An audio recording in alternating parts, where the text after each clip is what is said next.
Hello, this is Paola De Vescovi, your host at the ProsperityOnAir podcast, and today we have episode 25. A different angle to the past episodes, and usually we are very focused on entrepreneurship, running your business, business owners, professionals, or solopreneurs. And this time, as I said, the angle is a little bit different, and we will be speaking about the corporate environment. My guest is a specialist, an expert in the field, Lara Noormahomed. I hope I have pronounced her name correctly.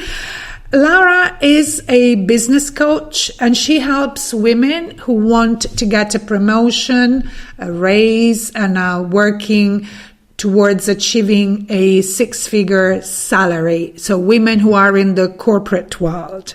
She helps them navigate a corporate system which is not very friendly towards women by finding their voice and gaining the skills and assertiveness needed to get what they need. We will be speaking about several topics. And one important thing that Lara stresses throughout the entire conversation that we've had is the difference between needing and wanting, and the importance of focusing on what you really need to be able to get connected with who you really are. And this allows you to create your story, to find your voice, to get in touch with your needs, to your values, to your worth. So when you are able to really focus on what you need right now and say out loud, because you are worth it, this is the moment that you really start designing and living your life on your own terms. Lara is another of the amazing speakers at the Women Who Dare to Desire conference taking place in London in January, 31st of January 2020. Amazing women that I'm really honored to interview these days leading to the conference. It's an opportunity really for me to introduce them to you before the conference takes place.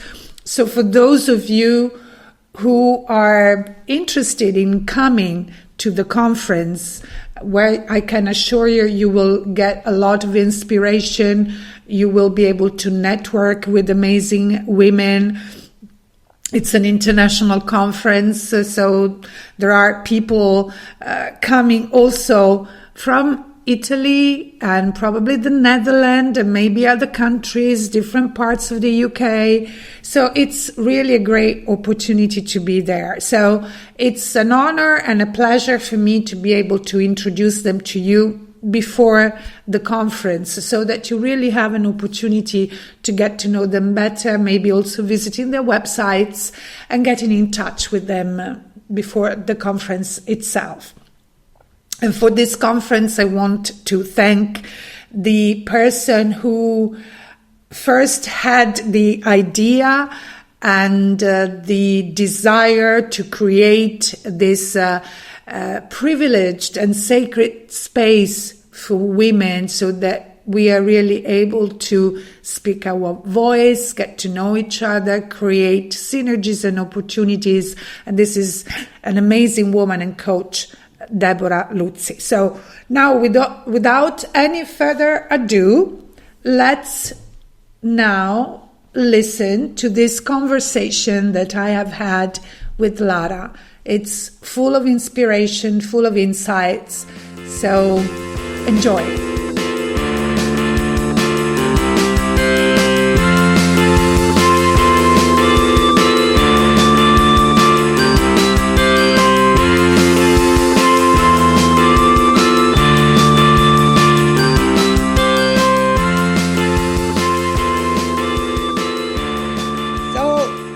thank you so much for being with me today. Thank you. I have already said something about you and what you do, but I would like you to say something to my audience and say, what you do, who you work with, and whatever you feel important, just to introduce yourself. Brilliant. So my name is Lara, and I am a business coach working with women who are employed and they are looking for the next big promotion, their next raise, but above all, looking for recognition in the workplace.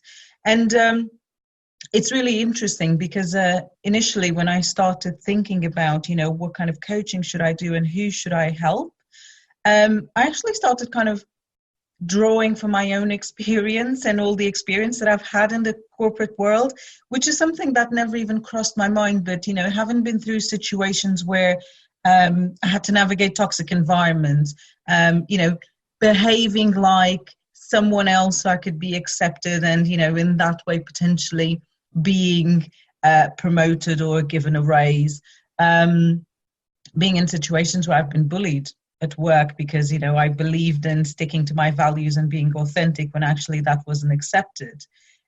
So I thought, actually, it's not just me going through this. And the reason why I'm saying that is whenever I've came out of one of those difficult situations, there was always someone that would come to me and say, oh, you don't know what's happening right now. I have this person behaving like this towards me.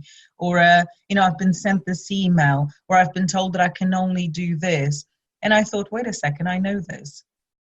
I've been through this. So I thought, might as well just put myself out there and actually work with women that want to be in the same position I was at a certain point, which was to say, no, stop right there. I know what I want to do. I know why I want to do it. And I know how and who I want to be to do what I need to do.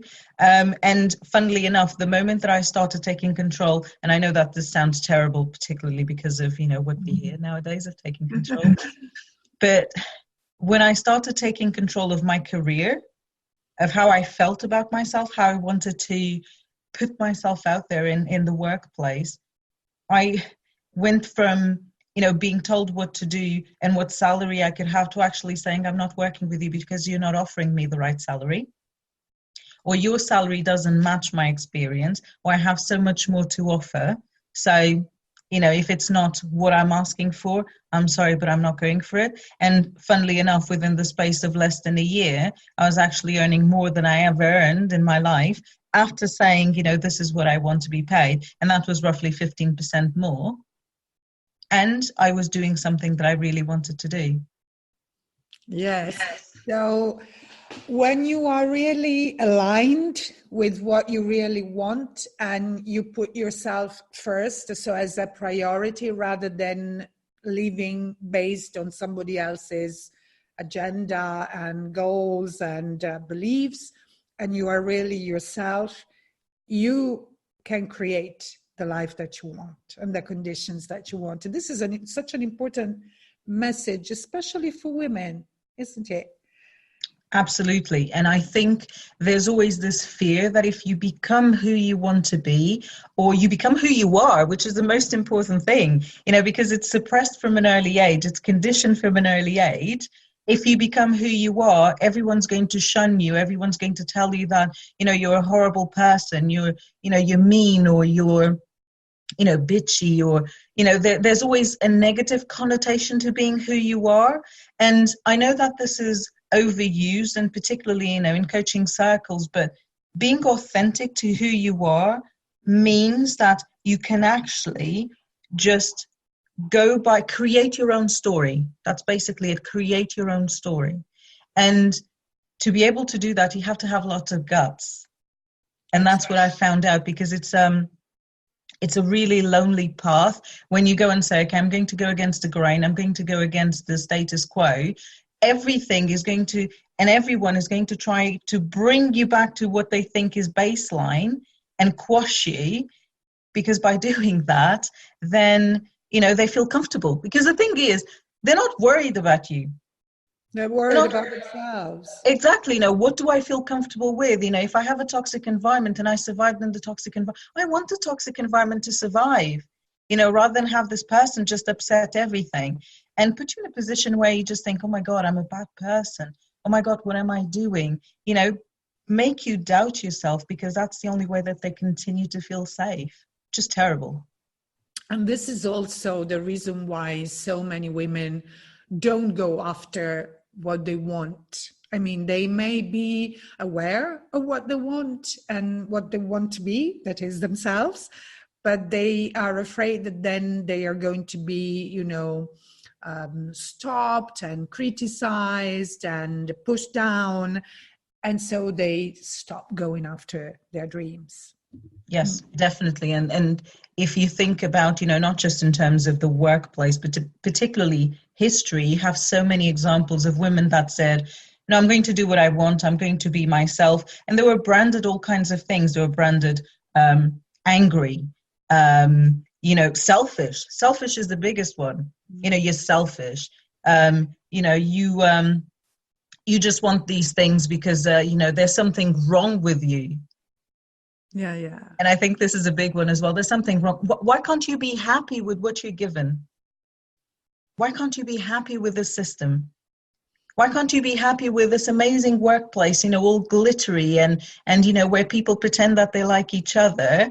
Why can't you be happy with that? Because we pay you a salary. But there's a lot more to it than just playing a part. And I think more and more women now, it's not all doom and gloom. More and more women now are starting to think, wait a second, this doesn't work for me. I'm ill all the time. I'm tired all the time. I have to make terrible choices like, should I have a career or should I have a family? You should never be made to choose. Should I be in a position where I become like, a male counterpart that is quite aggressive or that is quite, I think assertive, but actually is arrogant and mean and rude. Not that, I'm not saying that that's the case with all men, by the way, but what I'm trying to say is there's this perception that as a woman, you're supposed to be good at work. As a woman, you're supposed to not raise your voice. As a woman, you're not supposed to show your frustration. If you're in a meeting and you show your frustration, people will look at you and be like, oh God, what happened to her today? Did she, wake up on the wrong side of the bed? Or is it the time of the month type of thing? There's always something. Whereas if a guy raises his voice in a meeting, people just think he's really decisive. And he's assertive. He knows what he wants. So it's actually breaking these perceptions and working with people to realize that even though there's this perception, that they can do something about it without having to, put themselves in front of an incoming train, basically. Nobody wants to be the one that gets completely destroyed so someone else can actually, reap the benefits. But that's how things are geared up at the moment still to happen, even though there's a lot of change coming. So knowing, the corporate environment so well, what are three things that, affect the affect women's success in the workplace? Yep. One of them I mentioned already, which is perception. This perception of having to be meek, nice, and agreeable. Yeah. To actually be able to make it. Or Sheryl Sandberg from Facebook, she says that you have to lean in, go with whatever the culture is and, lean into that culture and then grow from there. So assimilate, basically. Yes. And that puts you in a position of disadvantage, in my view, because basically you're just doing what you're told in a way and doing what is acceptable rather than looking at your own path and thinking, what do I need? Because this is not about what we want. I can say, I want to earn $1 million in the next 5 years and most likely achieve it. But that doesn't mean that I've done the right things to get there. When I say the right things, I'm talking about the right things for myself that go with my path. does that mean that I'm working 20-hour days? Does that mean that I can't have a family? Does that mean that I've cut myself off from my family and friends? Are those the things that I want to do to be able to achieve that million? Yeah. What if it's different and I can actually say, I need to be supported at work.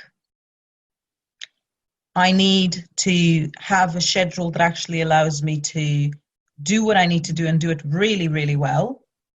And, be able to bring my own brilliance, bring my own self into the work that I do within those hours, and then get to the end of the day and leave. And life goes on because I've done everything that I need to do, right?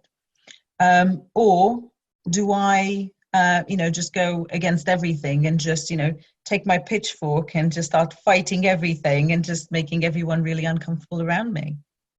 I would say it's the middle option. You can work within the boundaries, but still ask for what you need. So that's perception. The other one I've mentioned already as well, it's becoming like someone else, and particularly becoming like our male counterparts. We believe that to be able to make it, we have to become tough. We have to become mean. We have to become ruthless. And that's mainly because we've been told that that's, what it should be, because that's the example that is given by men. Again, this is not a way to say that men are bad. That is not what I'm trying to say. But what I'm trying to say is that this has been encouraged, which I think is a massive disservice to both men and women. Yeah. An absolute disservice. And the reality is, you need to be assertive. Again, we go back to needing rather than wanting.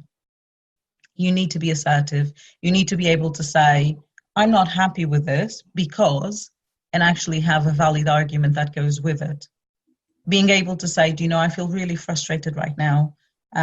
Maybe I need to step away from this meeting and then come back to this later, and protect yourself in that way, rather than thinking, if I shout really loud, if I'm a downright bitch, then, things are going to be exactly as I want it to be. Which then, breeds the third one, which I think is terrible, which is fear. Believing that the only way to make it in the workplace is for you to have everyone fear you. That's not it. It's actually respect. And respect can only be achieved if you work with people and you are yourself and you are vulnerable within limits as well. Because saying, I feel really frustrated by this, is vulnerable. It's really, really vulnerable, and it's really, really important. And, I think without these, changing these three things, it is quite difficult in the current corporate environment for us to actually be able to move forward and have more women, in boards. Everyone is saying, well, we have more women now than we did in, 2010. Absolutely. But at what price? What's the cost? Yeah. I wrote down a couple of notes inspired by what you said, and you said that very often one thing women tend to do in a corporate environment is to act like their man counterparts. So my question is, how would you describe more, I don't want to say feminine, maybe yes, feminine leadership style? So how can we lead by being true to our femininity? Well, first of all, I think you need to find your voice, your true voice, not the voice that you think other people want to hear, which is what we do all the time because we're always in our heads. And I know that this may sound a bit ethereal, but it's not. It's, what do I need right now? Actually being able to look at what you need right now, whether that's, I need more time, and be able to, voice that. Whether it's saying, I'm frustrated, I'm upset right now, and being able to voice it in a way that is compassionate towards you and compassionate towards the person that you're dealing with or people that you're dealing with. the other thing is, don't be afraid to create, because that's what we are. We are creative beings. And from my own experience, one of the things that I noticed is that the more I try to lean in and the more I try to, be like men, the least creative I was. Because I was following the structure that has already been put in place that says that you have to do this. And if you try to do anything else, you're trying to bring revolution to the workplace, when actually all I wanted was to be creative. And I started questioning, and in the beginning, not very well, questioning some of those things. And I've seen other women in the same position, where they question something, but, it's trial and error. That's the other thing.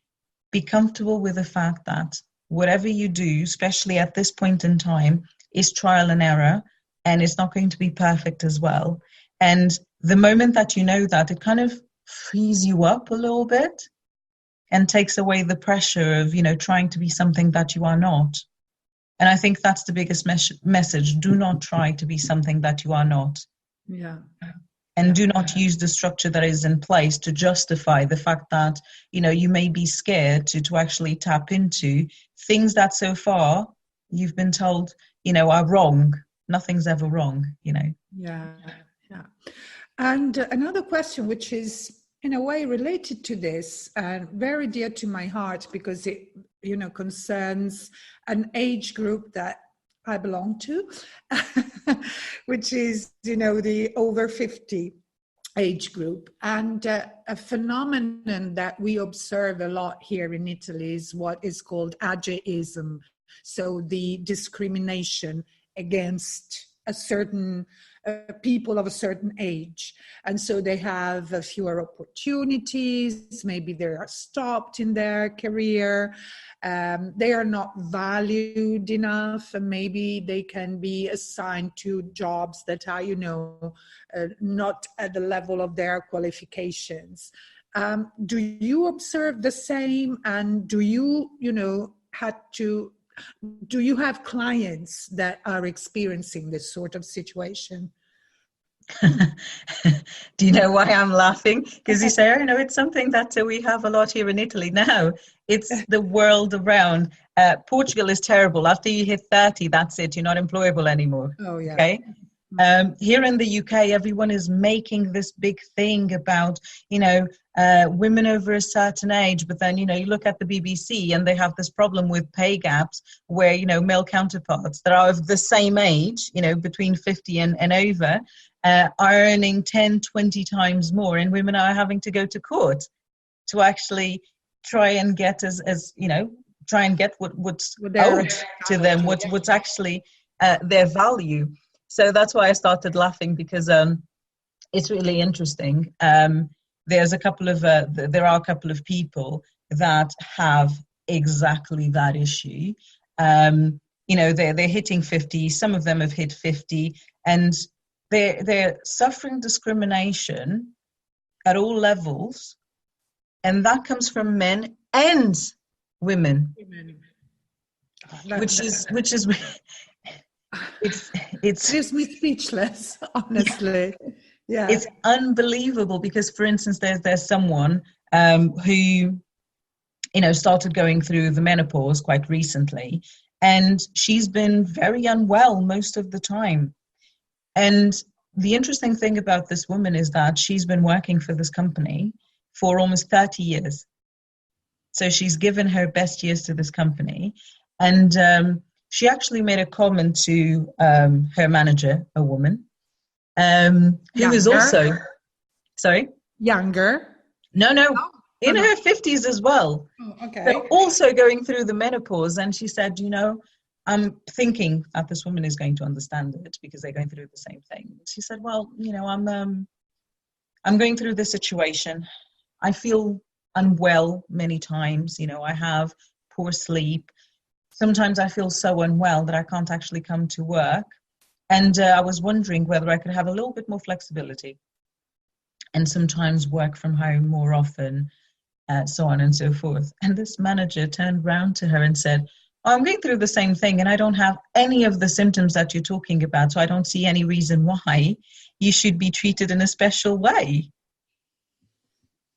And I just thought, no wonder, women over 50 don't want to be in working environments sometimes, because they are completely invisible at all levels. And when you have this done by men, you just think, there's a disconnect. They don't understand, which is true. There isn't much out there to actually explain what you go through after a certain age. But at the same time, to have it done by women is a double slap in the face. Yes. Oh, yes. Absolutely. Absolutely. It's actually terrifying, because hers is not the only story. There's someone else that, is struggling right now because her boss wants her out of the company just because, she's going through this. And she's also someone that is trying to find her own path. You're a threat, therefore you need to be removed. And the thing is, a woman over 50 is beyond an asset to any company. There's the experience. 30 years, why would you throw that out of the window? There's the experience. There's the fact that these women, they've come into their own. Now that they can just be themselves. Now they know who they are. There's no doubts. They can actually go out there and make things happen, which they do try and do, but they have to be stopped in their tracks, mainly because they become a threat. It's not about the age. It's about the fact that women over 50 come with a completely different package, and a package that can actually mean real change to the workplace. Yeah. And we go back to what we were talking about. They have to be put down to baseline because they're a threat in someone else's, mind. So, Lara, what do you do when you work with women? How do you help them? First of all, really identifying yes, the issues, but above all, what do you need? And I actually make the distinction, because they'll say, I want to be promoted. I want to get a raise. That's great. I want to get recognition. That's absolutely great. But what is it exactly that you need at this point in time? Because then the mindset shifts completely. It's like, I've never thought about what it is that I need. That's vital. Because the moment that you're in touch with what you need, you start realizing that some of the things that you're doing are actually counterproductive. So that's one of the sides. The other thing is looking into what limiting beliefs you have, especially if you're over 50, let's say, or if you're in your 40s, you just had a child, you've gone back to work. Now you're being told that maybe you're not as sharp as you could have been because, you're sleep deprived, you have a baby, you have a family, and all of these things. Do you believe this? Did you all of a sudden become not good enough? Did you stop being able to do your work? So actually going into those limiting beliefs and busting those limiting beliefs. It's not about having women doing affirmations, even though I do think that affirmations have their time and place, but actually working with the part of your brain that, becomes active, which is your emotional part, which becomes active and takes over the moment that you try to make a change. Yeah.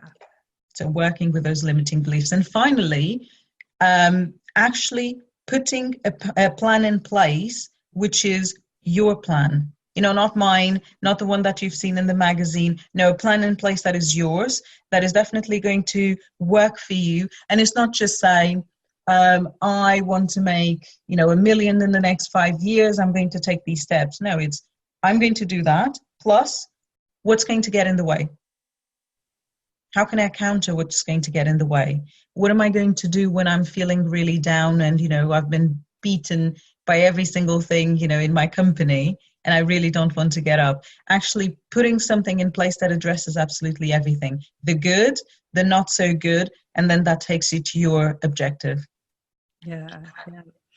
And tell me, I know why being a coach, but I would like you to say why it is important for women and for women working in a corporate environment to work with a coach.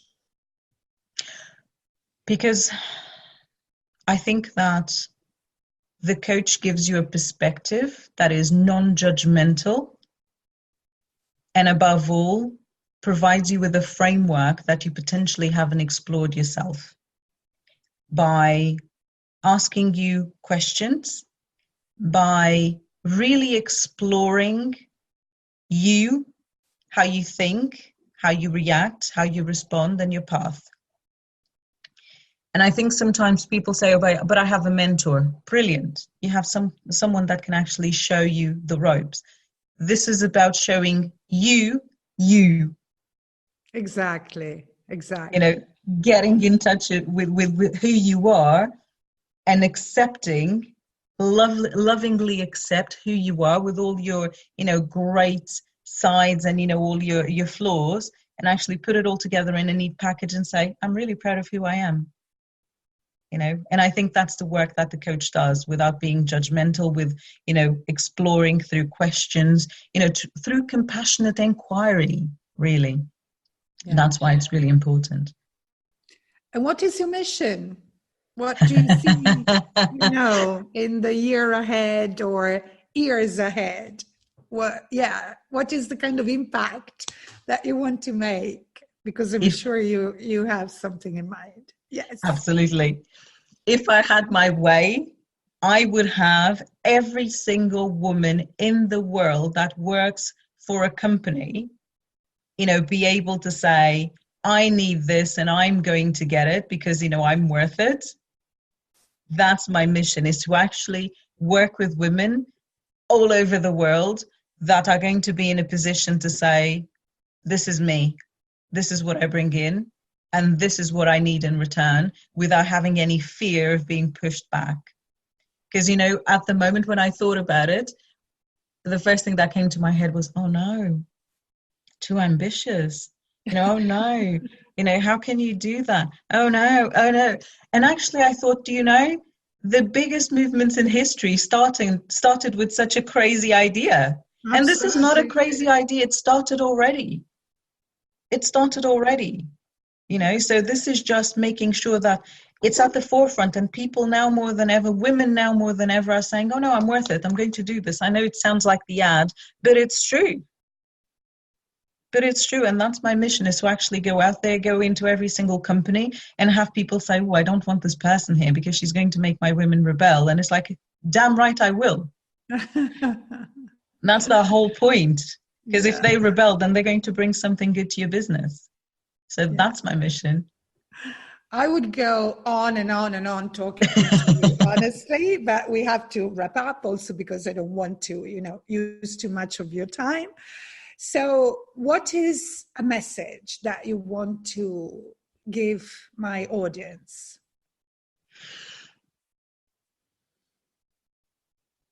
My message is, no matter how hard it gets, no matter how many times you think you have to be something or someone else, don't. Just be yourself. And the reason why that's vital is because if you're not yourself, if you're not true to yourself and to your essence, you're automatically squandering probably the biggest opportunity that you've been given in this life. No one has been put in this world to be a copy of something or someone else. Everyone's been put in this world to be creative. Everyone has been put in this world to bring something unique to themselves and to those around them. So every single time when you wake up in the morning and you think, oh, I should do this, or I should do that, stop it. It's, I'm going to do this. I need this morning. I need this today. I need this month or this year, because I know for a fact that by doing so, I'm bringing something good to myself and the world. This is a beautiful message. Really, thank you. And we need to be reminded messages like this, because yes, we are unique. Each and every one of us is unique, and we deserve to be able to express our uniqueness and creativity and bring our contribution to this world. So Lara is another of the amazing speakers at the Women Who Dare to Desire conference taking place in London on the 31st of January 2020. So I invite you who are listening to us, if you already are in London, to register for this event. I will put the links in the show notes of the episode. And if you are not living in London, maybe you can plan a weekend and spend a few days there, because there are so many women that honestly, whom I feel so honored to interview these days, so that you start knowing them before being able to meet them in person in London. And Lara, I will also put all your links in the show note of the episodes. So I encourage all my listeners to visit those links and get to know more about you and get in touch with you to be helped if you are women working in corporate environments. Lara is there for you. Brilliant. Thank you so much. And thanks so much for this opportunity. I really appreciate it. Thank you. Thank you. And I'm looking forward to seeing you in January. I am too. It's just really exciting. Really, really exciting.